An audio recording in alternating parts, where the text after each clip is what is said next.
Vous êtes sur TV5 Monde, bienvenue dans Kiosque, votre rendez-vous de la presse internationale et francophone. Au sommaire, cette semaine, l'intifada est lancée, annonce la jeunesse palestinienne sur Twitter, après celle des pierres, après l'intifada à Al-Aqsa avec ses attentats suicides, place à une révolte des couteaux. La troisième intifada a-t-elle commencé?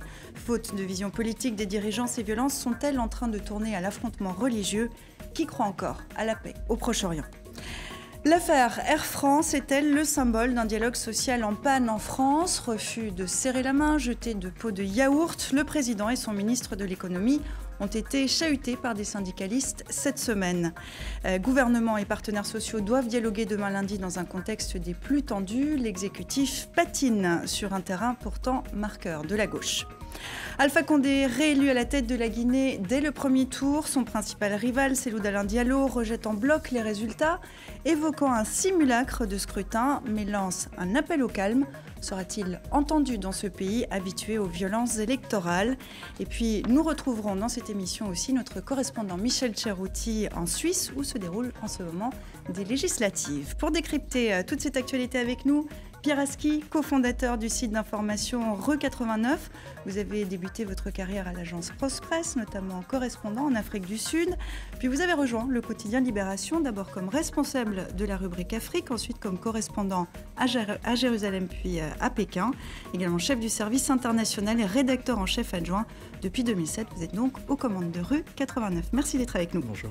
Face à vous, René Bachmann, chroniqueur de politique internationale à Mediapart, après avoir longtemps travaillé à l'hebdomadaire Le Nouvel Observateur, dont vous avez été le chef du service Monde pendant plus de 10 ans. Vous écrivez maintenant pour le site web d'information. Vous tenez également un blog. Vous êtes l'auteur d'un Mur en Palestine aux éditions Fayard, réédité en format poche chez Gallimard. Merci à vous aussi. Johnny Vianney-Bissaconou, journaliste indépendant, vous rentrez tout juste d'une mission comme chargé de communication pour Médecins sans frontières en Guinée. Vous avez démarré votre carrière en Centrafrique, Radio Ndekeluka de la Fondation Hirondelle, puis des correspondances pour Radio France Internationale, des chroniques à couleur tropicale. Merci à vous aussi. Et enfin, Moustapha Tossa, rédacteur en chef adjoint à Radio Monte-Carlo Doualiya, marocain installé depuis 25 ans en France. Vous avez notamment travaillé à Radio France Internationale. Vous êtes aujourd'hui aussi chroniqueur pour plusieurs médias marocains, Atlantique Radio, Le Quotidien, L'Économiste, Média TV et Atlas Info. Merci à vous quatre d'être ici pour développer, commenter et analyser l'actualité de la semaine, avec tout d'abord cette flambée de violence au Proche-Orient entre Palestiniens et Israéliens, entre musulmans et juifs. Au départ, des rumeurs sur un nouveau partage de l'esplanade des mosquées que les Israéliens appellent le mont du Temple. Il s'agit respectivement du premier lieu saint du judaïsme et du troisième de l'islam sunnite.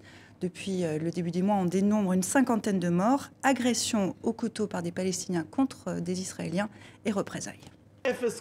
Le principal problème est qu'il n'y a pas de solution, pas d'espoir. Et lorsqu'il y a de l'espoir, il ne dure jamais plus d'une semaine. L'espoir, c'est toujours un va-et-vient. C'est une solution globale dont nous avons besoin. C'est notre pays et nous avons le droit de nous promener autant que nous le voulons. Si les Arabes veulent commettre un attentat, nous ne pourrons le prévenir. Mais alors là, la police fera ce qu'elle est censée faire. C'est notre pays et nous ferons ce que nous voulons dans notre pays. Nous sommes dans la rue pour défendre notre patrie. Nous sommes ici pour tout faire en mémoire des martyrs qui sont tombés. Nous sommes prêts à sacrifier notre sang pour la patrie. Jérusalem et la mosquée Al-Aqsa. Nous nous défendrons par tous les moyens. Quand les jeunes lancent un mot d'ordre, on répond à l'appel et nous descendons. Jusqu'à quand va-t-on attendre? Chaque jour, on voit des martyrs, des blessés et des prisonniers. Et les partis politiques n'appellent jamais à manifester. C'est pour ça que pour nous, un appel de la jeunesse vaut plus qu'un appel des partis politiques. Un appel de la jeunesse plutôt qu'un appel des partis politiques. Hashtag Intifada Jérusalem ou hashtag l'Intifada est lancé, écrit en arabe. Les réseaux sociaux, côté palestinien, jouent un rôle majeur dans cette flambée de violence depuis le début du mois, en particulier auprès des jeunes. On peut par exemple y voir des vidéos de Palestiniens poignardant des Israéliens, lançant des pierres sur des soldats. Un réseau social qui marche à plein régime. Alors la question qu'on va se poser, on va commencer tout de suite par ça. Est-on face à une nouvelle, face à la troisième intifada? Personnellement, je ne crois pas que ce soit la question essentielle. Le fait que ce soit une troisième ou une autre intifada ou différente ou semblable aux deux premières n'est pas très importante. Ce qui est important, c'est ce qu'elle révèle. Et ce qu'elle révèle, c'est quelque chose qui à la fois relève de la politique intérieure israélienne et palestinienne, et aussi des politiques internationales. De la politique intérieure locale, parce qu'elle révèle de la part des Israéliens une incapacité absolue à trouver les voies de remettre en marche le processus de paix. Elle révèle du côté palestinien une incapacité absolue du pouvoir à se faire reconnaître comme légitime par sa propre population. Et elle révèle au niveau de la politique internationale une incapacité tout aussi absolue à trouver les voies et les moyens d'amener les uns et les autres autour d'une table de négociation. 3 échecs. On va revenir sur tous ces points. Troisième intifada, tout le monde est d'accord, on n'est pas là-dessus? Moi, je crois que pour une fois, je suis assez d'accord avec une déclaration qui a été faite récemment par Laurent Fabius, qui avait dit que de toute façon, cette explosion de violence était prévisible et attendue. Et on s'attendait uniquement le moment où elle allait exploser, parce que, pour la simple raison que, comme vient de le dire René Bachmann, on assiste à une impasse au niveau de la paix entre les Israéliens et les Palestiniens. Benjamin Netanyahou a acheté du temps et a gagné du temps.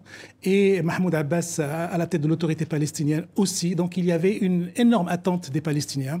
Et plus le temps passait, plus les mois passaient, plus le conflit israélo-palestinien sortait un petit peu de sa centralité traditionnelle, au profit bien sûr du conflit syrien et irakien.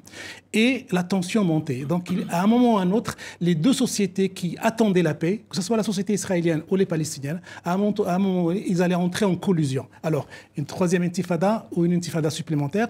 Ce qui est particulier dans cette affaire, c'est que nous sommes en présence de deux sociétés non encadrées qui rentrent en collusion directe dans un choc de violence, les uns avec des couteaux, les autres avec des pistolets, et qui ne sont même pas encadrés pour qu'on puisse imaginer qu'ils vont s'arrêter à un moment ou à un autre. C'est ça aussi la particularité de cette confrontation israélo-palestinienne. Ce qui est désespérant dans les images qu'on a vues, les déclarations des deux côtés, c'est qu'elles auraient pu être filmées il y a 20 ans ou il y a 40 ans. Mais ce qui est intéressant dans cette répétition, c'est qu'on a une nouvelle génération aujourd'hui qui arrive à 16, 18, 20 ans, qui est cette jeunesse dont on parle, et qui a compris, parce que c'est de ça qu'il s'agit, que tout ce qu'on lui a dit depuis 20 ans, le processus de paix, cette formule qui est évidemment vide de sens aujourd'hui, n'existe pas, et que les ministres israéliens aujourd'hui, pas Netanyahou mais certains de ses ministres, disent ouvertement il n'y aura pas d'État palestinien. Et donc je pense qu'on peut chercher les causes de l'éruption de violence dans des décisions ou dans des rumeurs, etc. Le fond du problème reste le même depuis un demi-siècle, et aujourd'hui il y a cette prise de conscience d'une nouvelle génération palestinienne qu'on l'a mené en bateau, et que pendant qu'on parlait de processus de paix, on construisait des colonies, on rendait la création de cet État palestinien totalement impossible. Alors je rappelle, je parle sous votre contrôle, qu'intifada en arabe veut dire soulèvement. Est-ce que s'il fallait parler d'intifada, est-ce que ça n'est pas justement... Vous disiez tout à l'heure, Mustapha, la violence a augmenté, mais est-ce que ce qui ne caractérise pas la situation, c'est qu'elle ne baisse finalement plus? Elle ne baisse plus et elle va crescendo. C'est ça. Alors, on peut aussi rajouter une autre particularité à cette intifada, c'est l'intifada 2.0 aussi. Vous voyez, les réseaux sociaux sont pleins de ces petits films où les Palestiniens et les Israéliens rentrent en confrontation, où les uns tuent les autres. Et là, ça donne une idée encore beaucoup plus grave, beaucoup plus dramatique à cette confrontation. Et cette intifada n'est pas encadrée. C'est ça ce qui est la nouveauté pour moi par rapport, si on compare les autres éruptions de violence que les Palestiniens ont connues, ils étaient encadrés. Il y avait des chefs, il y avait des réseaux. Là, on a l'impression que la société palestinienne est livrée à elle-même et qu'elle n'est pas encadrée de la même manière que en face, les Israéliens, ils ne semblent plus obéir au mot d'ordre que peut donner Netanyahou ou n'importe quel leader politique. Et les Israéliens aussi prennent des décisions et vont à l'affrontement avec les Palestiniens. Et ça donne ces scènes de violence terribles qui vont, je crois, continuer. Pour moi, ce qui est déplorable, justement, c'est cette question d'intifada 2.0. On a l'impression que la communauté internationale et même les acteurs sur le terrain ont une vision manichéenne de ce qui se passe en Israël, entre Israël et la Palestine. C'est l'oppresseur et l'oppressé, les bons et les méchants, et des gens qui se tapent dessus justement parce qu'il n'y a pas de vision politique, il n'y a plus de dialogue. Il y a un réel problème d'interlocuteurs fiables et honnêtes des deux côtés. Ce n'est pas l'extrême droite israélienne avec Netanyahou qui serait partant pour deux États qui vivraient en paix côte à côte, ce qui serait la meilleure solution possible.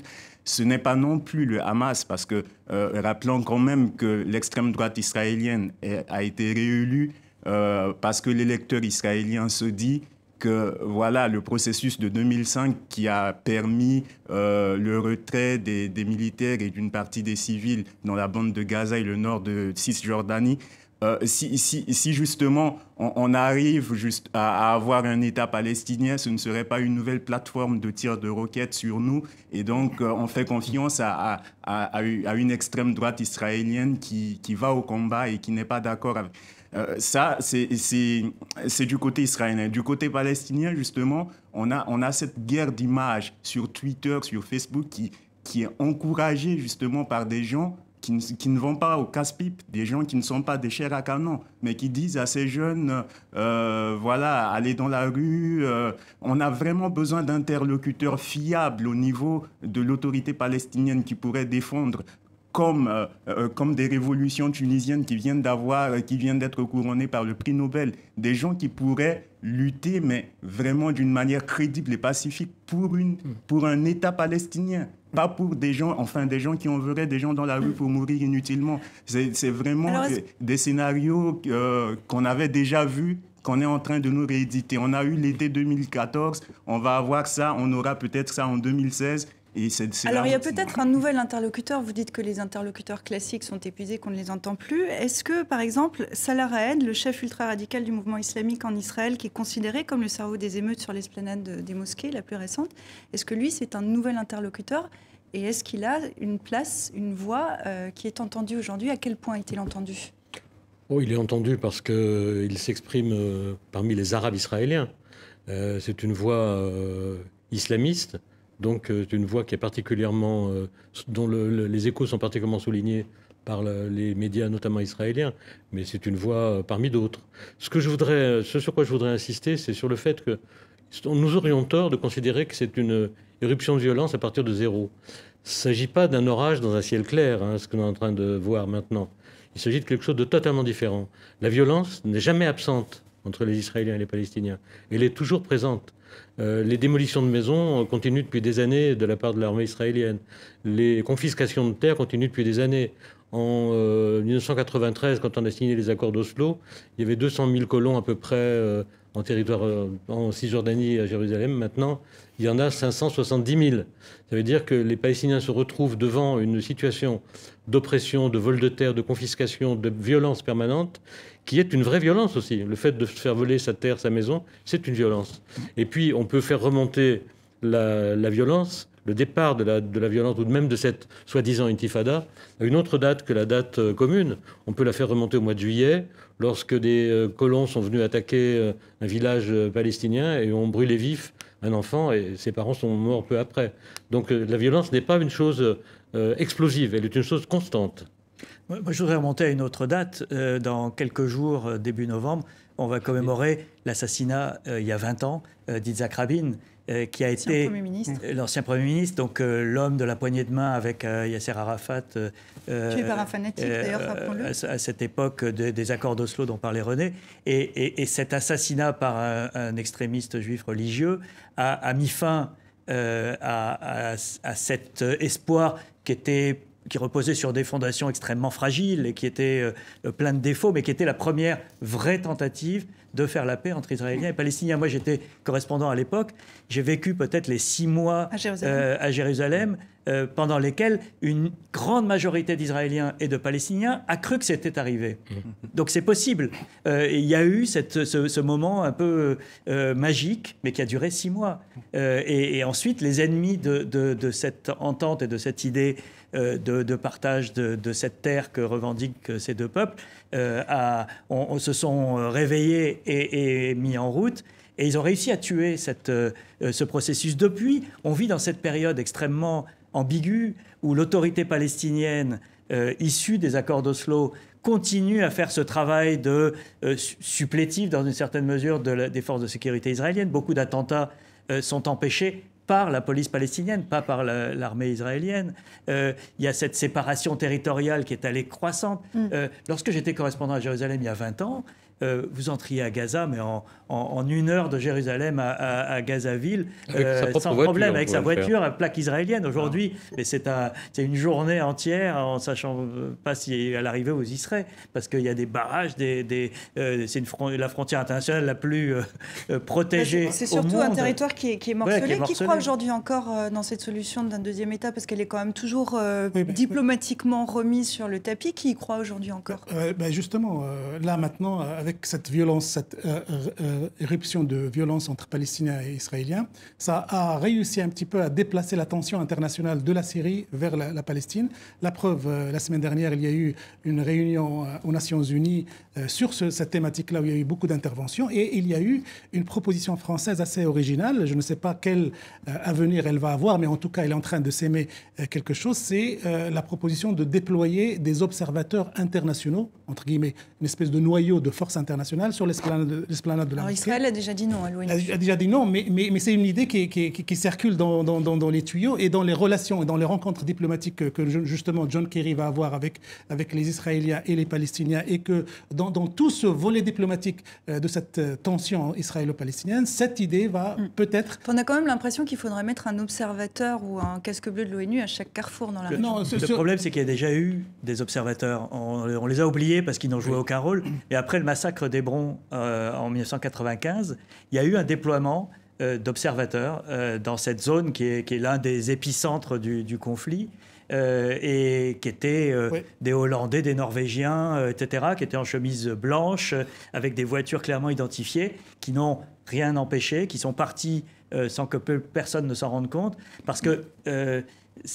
et je pense qu'à Jérusalem, c'est-à-dire dans ce qu'ils considèrent comme le cœur de leur souveraineté, les Israéliens n'autoriseront pas ça, et ils ont à ce stade le soutien des Américains. On n'a jamais vu les casques résoudre quoi que ce soit dans des petits pays comme le Burundi, la RDC, à plus forte raison dans un pays, enfin, dans une région où la violence est tellement forte, où les enjeux stratégiques sont... Mais n'empêche qu'il y a une tendance, et elle est presque obligatoire en ce moment, vers l'internationalisation de ce conflit. Les Israéliens ont refusé depuis un certain temps d'internationaliser justement ce conflit pour ne pas aboutir à des mécanismes obligatoires qui leur imposeraient une solution. Aujourd'hui, on ne peut pas échapper à ça, et à partir du moment où on n'arrive pas à mettre Palestiniens et Israéliens d'accord sur une solution, l'internationalisation est une voie, peut-être qu'elle prendra du temps, mais une voie inévitable. C'est vrai, Laurent Fabius, il y a quelques mois, a fait une petite phrase, a dit une petite phrase qui a fait tiquer tout le monde, qui était qu'un jour, il faudrait peut-être imposer une solution aux deux parties. Et je crois que c'est une solution qui est en train de... Le problème, c'est que la voix de la France aujourd'hui est extrêmement minoritaire, extrêmement faible, et que la clé, comme toujours, est du côté des États-Unis, qu'on a un Obama en fin de deuxième mandat avec une société américaine qui n'est pas prête véritablement à tordre le bras. Je reste quand même convaincu que le préalable pour imposer des solutions internationales au conflit israélo-palestinien, c'est d'avoir des interlocuteurs. Aujourd'hui, est-ce que le Hamas, en tant que tel, peut être un interlocuteur qui pourrait diriger un État palestinien pacifique, vivant côte à côte avec Israël. Le pire dans l'histoire, c'est que dans cette intifada qu'on voit maintenant, on ne voit pas du tout la main du Hamas comme on avait l'habitude de le voir. C'est de la spontanéité. Qui serait l'interlocuteur? Il y a un interlocuteur. L'autorité palestinienne est un interlocuteur. Le problème, c'est de savoir si les Israéliens... Pardon ? Un interlocuteur discrédité quand même aujourd'hui, au plan interne. Oui, relativement discrédité, mais qui existe. Et le gouvernement israélien n'est pas non plus formidablement crédible dans cette matière. Non, ce qui est, je trouve tout à fait frappant, Pierre a eu raison tout à l'heure de rappeler l'assassinat de Rabin. Ce qui était très important dans la période où Rabin a été élu, c'est qu'il a eu ce courage que personne n'a eu après lui, personne, de n'importe quel camp, de dire aux Israéliens, nous allons faire la paix avec les Palestiniens. Pas parce que ça nous plaît, Pas parce que ce sont des voisins formidables, pas parce qu'on les aime, mais parce que c'est fondamental pour nous, pour l'avenir d'Israël. Il nous faut faire la paix avec les Palestiniens et il nous faudra payer le prix de cette paix. C'était ça la clé. Le problème de Netanyahou, c'est qu'il ne veut jamais évoquer devant son propre peuple le prix de la paix à payer. Le prix de la paix à payer, c'est quoi ?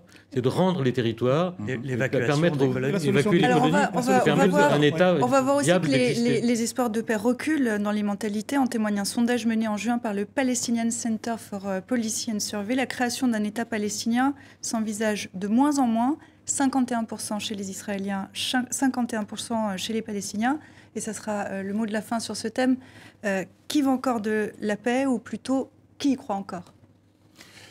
Moi, je crois qu'il faut faire très attention parce que là, en ce moment, les Palestiniens ont été à l'abri de ce qu'on appelle la daéchisation des esprits.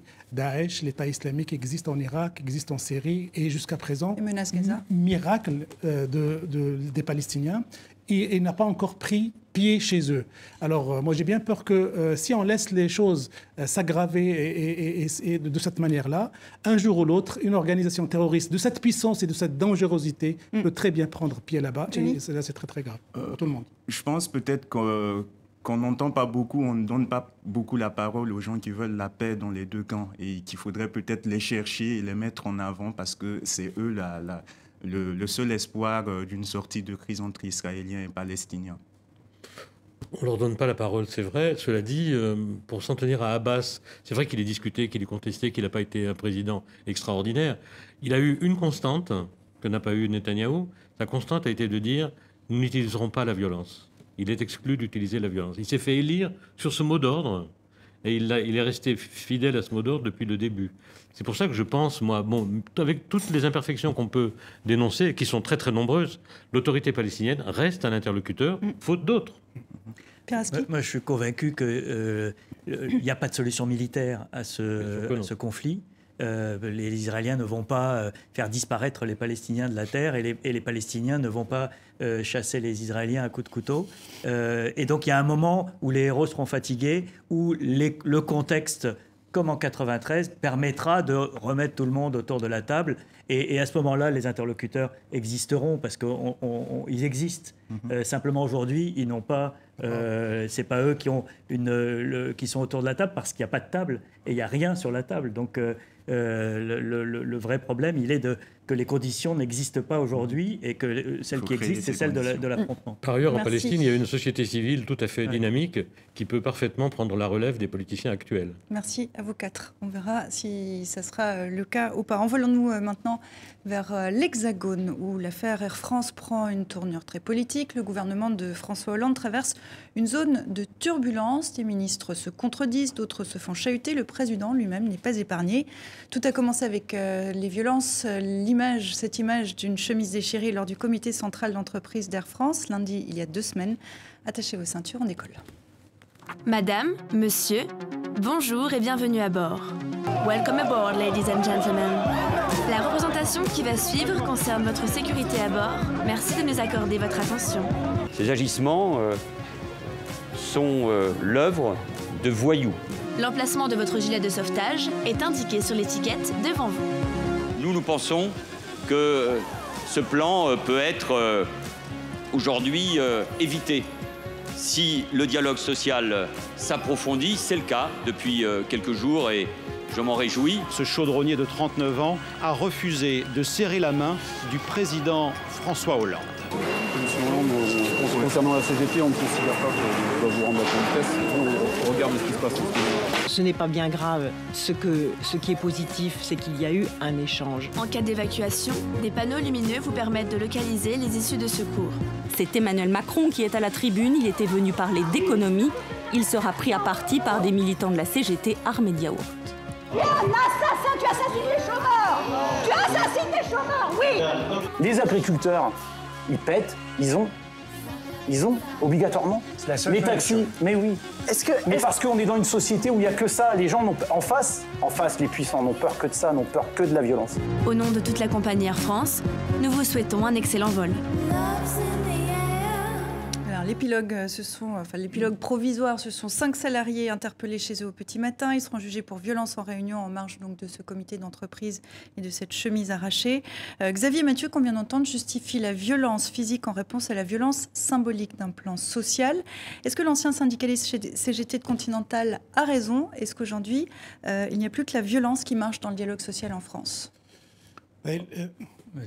Oui, alors non, mais la violence, cette violence d'Air France a été révélatrice de la tension du dialogue social impossible sous la logique Macron-Valls en ce moment. C'est-à-dire que cette logique gouvernementale, il donne aux entreprises un mot d'ordre important, celui de se réformer, de faire des économies, de changer, de se muer en quelque sorte en entreprise performante et productive. Ça a un prix social que apparemment les gouvernements n'est pas prêt d'assumer. Alors cette étincelle de la chemise a révélé un petit peu que le dialogue social est impossible. Et puis aussi ces alertes lancées par les syndicalistes, notamment la CGT, qui a dit aujourd'hui dans le journal du dimanche que ça va exploser.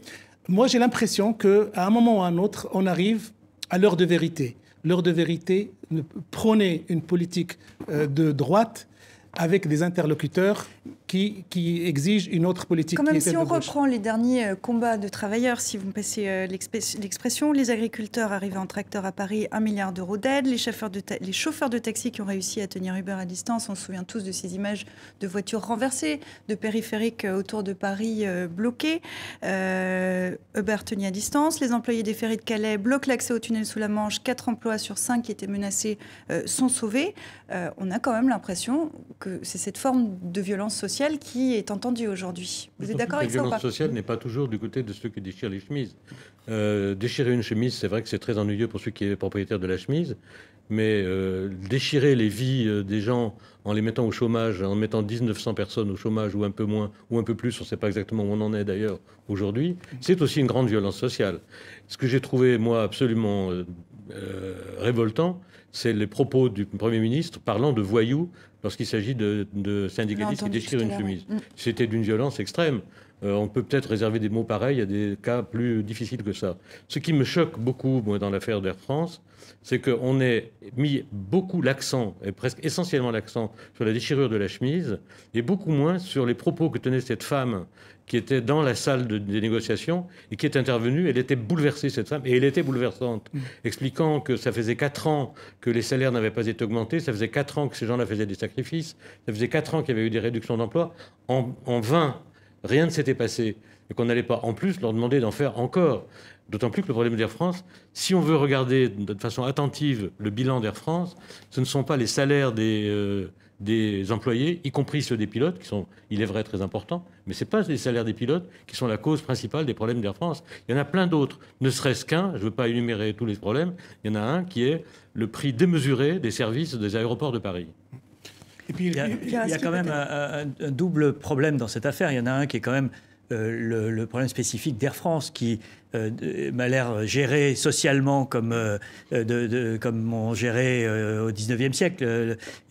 Souvenez-vous des propos du PDG sur le travail des enfants, qui s'interrogeait à quel âge il fallait considérer qu'un enfant pouvait travailler. Enfin, on a quelque chose d'un microclimat social qui est très particulier, qui en plus est aggravé par les dissensions entre l'aristocratie des pilotes et la masse des salariés qui n'ont pas du tout les mêmes conditions. Donc il y a l'affaire Air France, qui est une société qui a raté certains rendez-vous, qui se retrouve avec d'un côté la concurrence des low-cost, de l'autre côté la concurrence du Golfe ou d'Asie, avec des compagnies sur le haut de gamme, et qui est prise entre les deux. Mais il y a surtout, je pense, et c'est ce dont on parle finalement, le grand écart du gouvernement qui, d'un côté, effectivement, c'est exactement ça, pousse à réformer de manière plutôt libérale. Alors, le gouvernement, rappelons-le, est actionnaire à hauteur de 17%. Oui, mais ça reste une entreprise privée. Oui, mais je ne pense pas que ce soit tellement le problème. Je pense que c'est un problème plus général de la société, où d'un côté, on pousse vers des réformes libérales, et de l'autre côté, on veut garder un vernis de gauche. et il y a des moments où ça craque et ça passe pas. Ce qui est exactement l'affaire de la poignée de main.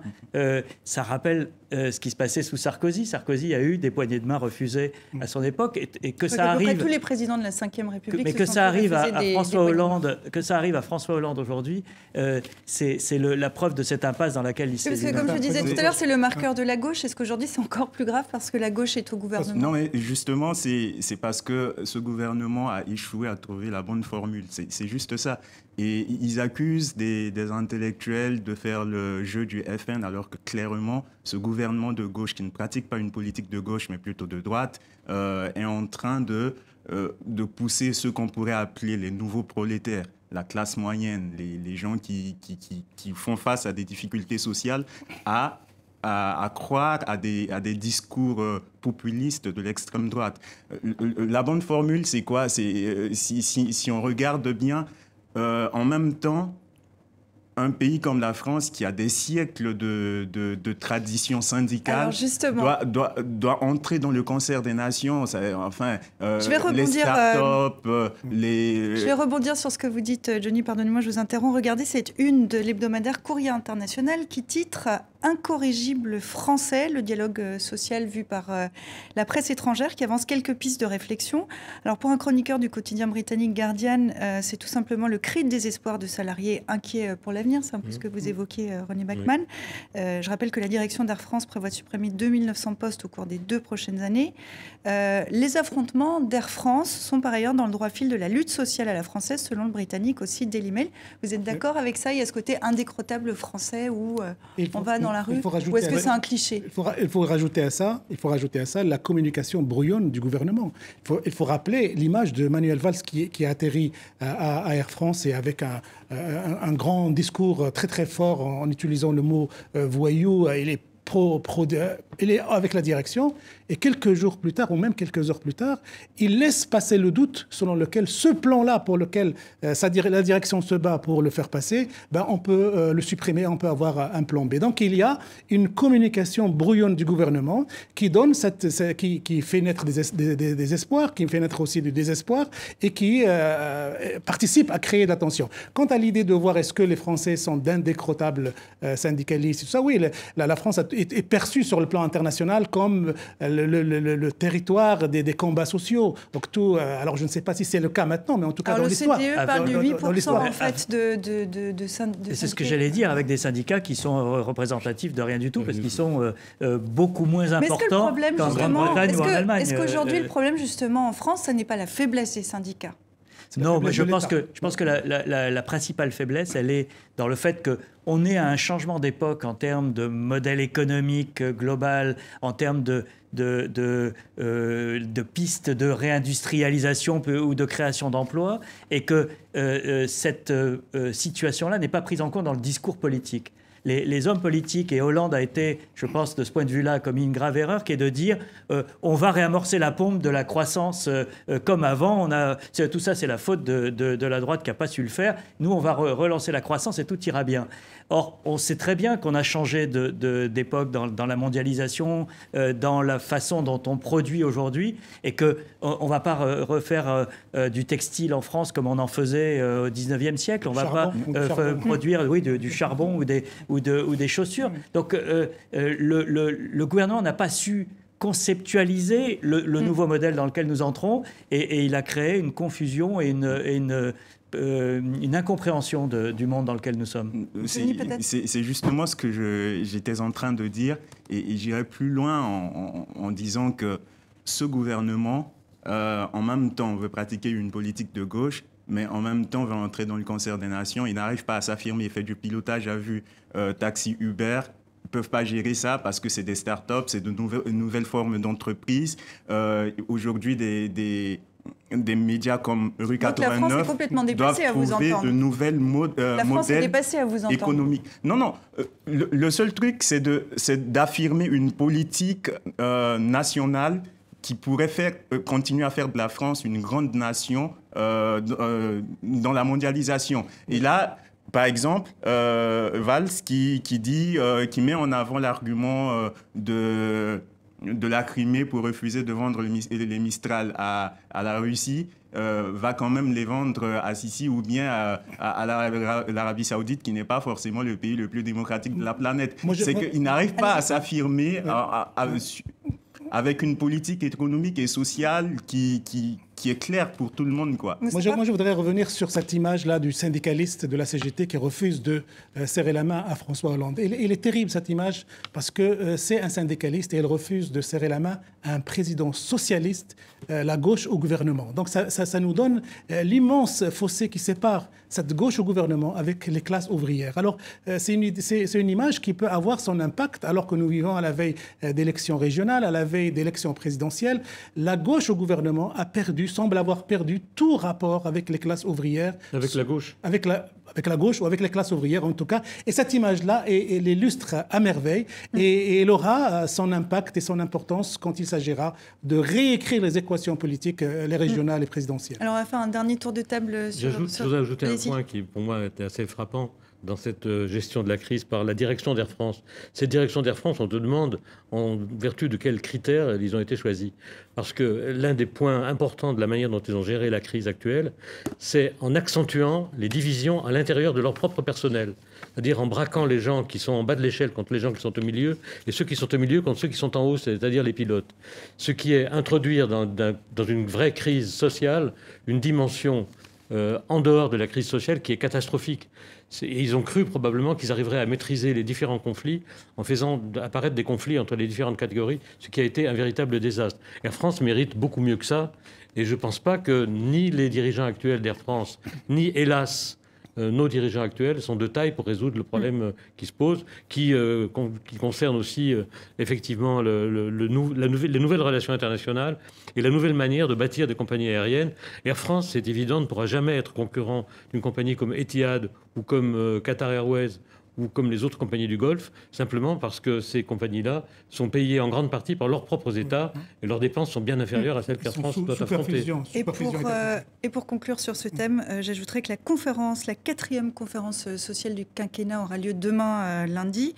On se doute qu'elle se fera sous tension. Elle se tiendra en tout cas sans la CGT, voilà qui amorce déjà un peu les discussions pour la semaine prochaine. Je vous propose maintenant de quitter les turbulences françaises pour le pays de la paix du travail, du nom des conventions passées entre syndicats et patronats en 1937. Ça fait sourire les Français autour de la table qui ont reconnu ce pays, c'est la Suisse. On part là-bas, les citoyens élisent leur Parlement aujourd'hui. Vous allez le voir sur cette une du Temps, la droite revient, d'après le quotidien francophone. Le dessinateur Chapat dénonce le manque de débat d'idées. On va voir si c'est le cas ou pas. Bonjour Michel Cerutti, vous êtes en direct avec nous depuis Genève. Vous êtes notre correspondant, le correspondant de TV5 Monde en Suisse. Merci d'être dans Kiosque. Alors, une première chose, peut-être qu'on va commencer par là. On a beaucoup lu ici et là que la campagne électorale avait tourné autour de la question de la migration. Évidemment, il y a la crise des réfugiés en Europe et elle a eu un écho aussi en Suisse. Est-ce que c'est le cas? Est-ce que le débat s'est fait sur cette question-là?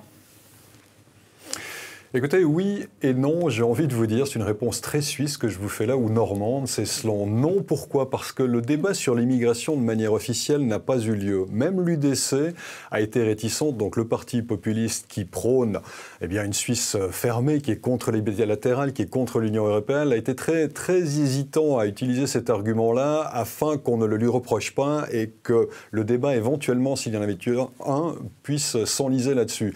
Donc évidemment que c'était en filigrane parce que l'UDC fait campagne autour de l'immigration, autour de la question migratoire, autour des bilatérales depuis 25 ans, 30 ans maintenant. Et en plus, c'est dans l'actualité en général au vu de la crise migratoire qui existe dans toute l'Europe. Mais ce n'est pas quelque chose qui a véritablement été mis sur la table. D'une manière générale, ainsi que vous y référiez tout à l'heure, il n'y a pas véritablement eu de débat. Chapat, le dessinateur auquel vous faisiez référence, avait une autre caricature cette fin de semaine dans le journal Le Temps où l'on voyait dans un QG de partis les différents classiques, on va dire, la communication d'un parti, on ne sait lequel, qui révisait les différentes choses qu'ils avaient mises en place pour ces élections. On les voyait regarder sur un grand tableau. Alors on a fait l'affichage, on a fait les mails et le courrier, on a fait les slogans. Et après, il y avait une dernière case au fond qui n'était pas cochée, c'était mis débat d'idées, et un des protagonistes de s'exprimer « Oh, il reste encore un point qu'on n'a pas eu le temps de traiter, mais c'est pas très important ». Et c'est véritablement ça. Une autre anecdote aussi que j'aimerais vous mettre en avant, parce qu'elle est révélatrice, elle est importante. Un étudiant en philosophie suisse-alémanique a réuni 140 000 francs suisses, 120 000 euros en financement participatif afin de se payer la une d'un journal quotidien gratuit, une qu'il a utilisée pour précisément dire mais où est le débat d'idées dans cette campagne, et d'attaquer d'ailleurs frontalement l'UDC sur ce thème-là. Alors justement, on aura les premières tendances en début de soirée, je crois. Quelles sont les projections? Qu'est-ce qui risque de se passer là? On voyait le temps qui nous disait la droite revient. Oui, alors c'est effectivement ce qui est annoncé, c'est-à-dire qu'on ait un glissement ou alors un basculement vers la droite. C'est à voir. Les premières estimations et les premiers résultats cet après-midi montrent effectivement que l'UDC a d'ores et déjà gagné plusieurs sièges, 5 ou 6, mais en même temps il faut voir au détriment de qui ces sièges ont été gagnés, pas nécessairement de la gauche. Ils ont été gagnés plutôt à l'encontre du PBD, le Parti bourgeois démocratique, qui est un parti, on va dire, qui a fait sécession du l'UDC il y a quelques années. Lorsqu'Evelyn Wittmann-Schlumpf a été élue au Conseil fédéral, il y a eu une bisbille, et puis il y a eu cette aile-là qui est un peu plus agrarienne qui s'est mise en place. Le PS, le Parti socialiste, qui est le deuxième parti de Suisse, lui campe sur ses positions. Il gagnerait peut-être un siège pour l'instant. Donc les perdants, on va dire, ce seraient des partis qui sont à droite, mais pas les plus grands partis, ou les partis du centre. C'est un petit peu ça qui est en train de se passer. On assisterait à une polarisation. Il n'y a pas véritablement un renforcement des valeurs, un changement des valeurs historiques. Il faut savoir que la droite est majoritaire à 65-70% au niveau de l'Assemblée fédérale, plutôt 70 d'ailleurs que 65, et ça n'a pas l'air de changer. Il y aura peut-être quelques pourcents de plus, mais pas fondamentalement une grande différence. Et puis aussi, si on assiste pour l'instant à une sorte de glissement vers la droite dans les premiers résultats, c'est que les premiers résultats proviennent des partis campagnards, des villages, là où les dépouillements sont plus rapides, et traditionnellement en Suisse, la campagne vote plutôt à droite, la ville vote à gauche. Bon alors Michel, à vous entendre, on a l'impression qu'il ne se passe quand même pas grand-chose, qui fait un peu sourire autour de cette table. Un mot quand même sur la participation. Je crois que vous disposez déjà d'une estimation. Alors ça reste une estimation parce qu'un grand nombre de bureaux de vote n'ont encore pas rendu leurs derniers chiffres. On tape sur une 50aine de % de participation, peut-être moins. Et à cela, à mon avis, deux explications. Il ne se passe rien, et cela fait sourire, je peux le comprendre, mais il faut comprendre qu'en Suisse, le Parlement ou l'Assemblée fédérale, c'est-à-dire le Conseil national, le Conseil d'État, la Chambre basse, la Chambre haute, évidemment, sont l'organe législatif suprême. Mais démocratie directe oblige en Suisse. Souvent, le dernier mot revient au peuple, et lors des votations populaires, des initiatives ou des référendums, bien ce dernier a la possibilité d'affiner, de contourner ou carrément de contrecarrer les décisions du Parlement. Par conséquent, même si on élit l'organe législatif aujourd'hui, on ne lui donne pas complètement les clés de la maison, le peuple garde le dernier mot. Puis deuxièmement, les observateurs de mettre en avant le fait que bien souvent en Suisse, si les gens ne votent pas, c'est pas forcément parce qu'ils sont en désaccord pour manifester leur esprit critique, mais c'est plutôt parce que finalement la situation leur convient et donc ils ne prennent pas la peine d'aller voter. Il y a aussi une certaine partie des gens qui sont perdus dans le débat et dans la difficulté d'aller voter, ça c'est clair. Mais ce sont les raisons pour lesquelles on pourrait se retrouver aujourd'hui avec un abstentionnisme relativement élevé. Merci Michel Tcherouti, et puis on vous retrouve tout à l'heure dans 64 minutes Le Monde en français. Je crois que là vous aurez quelques chiffres déjà à nous donner. Merci beaucoup, bon dimanche Michel. Avec plaisir. Une petite réaction rapide ? Oui, c'est vrai que pendant longtemps, on a considéré que M. Blocher, le patron de l'UDC, ce parti qui arrive en tête, populiste, était une anomalie suisse et une sorte d'exotisme suisse. Et on voit aujourd'hui qu'en fait, il représente un courant de pensée qui existe de la Finlande à la France et qui est une part significative de l'électorat. On va passer à un autre thème, pardonnez-moi, on n'aura pas le temps tous de venir là-dessus, mais je pense que c'est important qu'on passe maintenant à la Guinée. Élection là-bas, c'était dimanche dernier, la présidentielle. Faut-il s'en étonner, le sortant Alpha Condé remporte l'élection. Il la remporte même au premier tour avec près de 58% des voix. Principal rival, Cellou Dalein Diallo, recueille lui un peu plus de 31% des suffrages. Une réélection contestée d'avance par l'opposition qui crie à la fraude. Elle annonce son intention de manifester. Mais dans l'immédiat, les deux camps affichent leur volonté d'apaisement. Si vous analysez ce résultat au-delà du chiffre global de 57%, le professeur Alpha Condé aura remporté 4 communes sur 5 de la capitale toutes les régions de la Basse-Guinée, toutes les régions de la Haute-Guinée, toutes les régions de la forêt et une percée significative dans le Fouta. Ça, c'est très illustratif de l'appréciation des peuples de Guinée par rapport au travail fait pendant le premier mandat. J'inviterai le moment venu les autres candidats et tous les citoyens qui sont les vraies victimes de ce hold-up électoral à organiser conformément à la loi des manifestations pacifiques pour exprimer notre indignation et protester contre ce grave déni de démocratie. En attendant, je demande à tous les Guinéens de faire preuve de retenue et d'éviter toute forme de violence. Je vous remercie. Alors, pour l'instant, la réélection d'Alpha Condé a été accueillie dans le calme. Hier soir, de nombreux habitants de la capitale sont rentrés chez eux par appréhension des violences post-électorales chroniques. C'était le cas lors de la présidentielle en 2010, des législatives en 2013. La campagne électorale a été émaillée de heurts aussi. Alors, est-ce que ces appels au calme, à la retenue, seront entendus ? Je pense qu'il ne faut pas craindre grande chose. Il y a déjà eu des appels à manifester avant et pendant la campagne électorale. Les opposants ont essayé de faire descendre les gens dans la rue, ça n'a pas marché. Alpha Condé n'a pas fait de grosses bêtises en tant que tel lors de son mandat. Il a de gros arguments à faire valoir. Il a un bilan ? Le barrage, l'électricité maintenant pour tous les Guinéens. Et ça, je pense quand même que c'est quelque chose. Et en Afrique, généralement, avant les élections, on s'invective, on crie à la fraude électorale, mais on va quand même voter. Ensuite, on dit que les résultats sont truqués, mais au bout du compte, ils les organisent tous pour les gagner. Et les opposants crient toujours à la fraude et ça finit toujours par rentrer dans l'ordre. Lors de la dernière présidentielle, c'est rentré dans l'ordre, entre guillemets. Mais il y a eu des violences. Il y a eu des violences aussi après la législative. Est-ce que là, les Guinéens vont entendre cet appel au calme ? Moi, justement, en préparant cette émission, je suis tombé sur un article qui résume un petit peu la situation là-bas. Victoire sans gloire et défaite sans déshonneur. Ce qui résume un petit peu la situation. Mais bien sûr, toute la question est de savoir quelle va être la réaction, pas de l'opposant, parce que l'opposant a appelé au calme, mais de ses troupes, de ses amis. Est-ce que la rue va être calme ? Est-ce qu'il ne va pas y avoir de la violence ? Est-ce que cette fête présidentielle ne va pas être gâchée pour Alpha Condé ? Donc, si les choses se passent très bien et que les Guinéens acceptent ce résultat, c'est tant mieux pour tout le monde. Et ça serait une première aussi qu'une élection présidentielle dans des pays africains ne soit pas suivie d'actes de violence, de mécontentement. La rue africaine, depuis un certain temps, ne sait plus manifester sa mauvaise humeur qu'à travers la violence. J'espère que pour la Guinée... Il y a le cas du Burkina Faso qui est devenu une espèce de référence quand même. Est-ce qu'on pourrait imaginer un scénario On l'espère en tout cas. Ça n'a rien à voir. Là, il y a eu une présidentielle, elle est actée et puis finalement, tout le monde en est d'accord. Et il y a eu quand même, ne l'oublions pas, dans le pays le plus peuplé d'Afrique, le Nigeria, des élections avec un gagnant et un perdant. Et il n'y a pas eu de violence, il n'y a pas eu de contestation dans un pays qui pourtant subit Boko Haram. Ce qui a été présenté à l'époque comme une exception.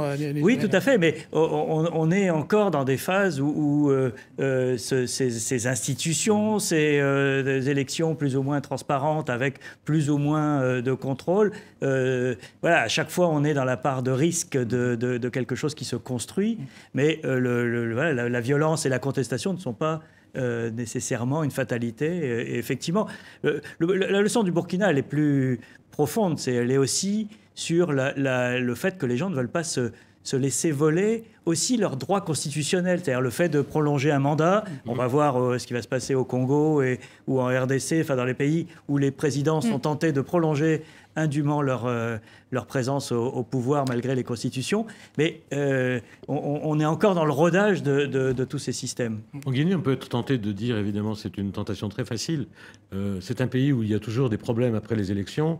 L'opposition va faire descendre des gens dans la rue. Des troubles, il y en a déjà eu très souvent.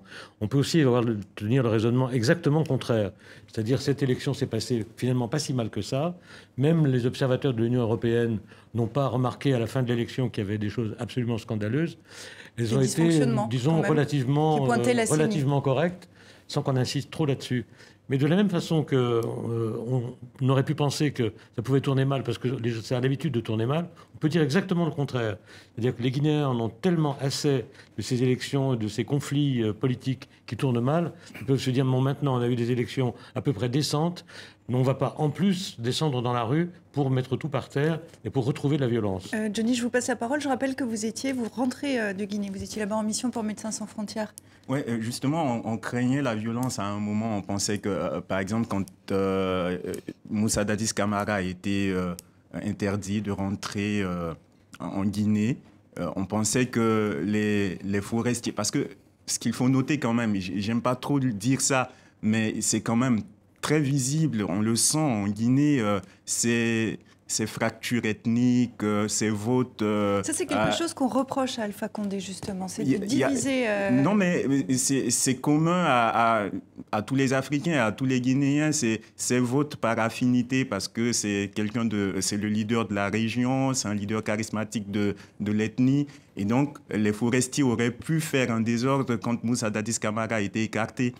Ça ne s'est pas fait. Il y a eu un mouvement, et ça n'a jamais été médiatisé, TSP, tout sauf Peul.